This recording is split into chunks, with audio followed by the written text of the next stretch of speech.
My name is Katie, and this is Stories from the Table. Over the weekend, there was a bridal party that came in, a mother and the bride and her bridesmaids. I was working on one of the bridesmaids, and right away, the mother of the bride's father came through.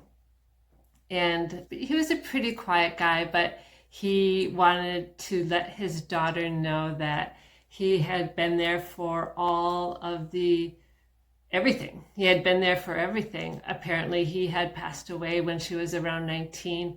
She said that she always felt him around and she thought of him often.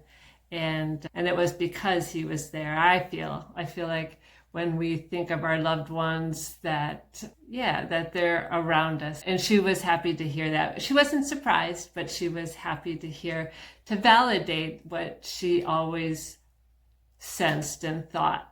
Then he brought through the bride's cousin who had passed almost to the date last year, and was young and vivacious, and she was just a joyful soul, and she had a lot to say. She had a lot to say about her mother's choices in dresses.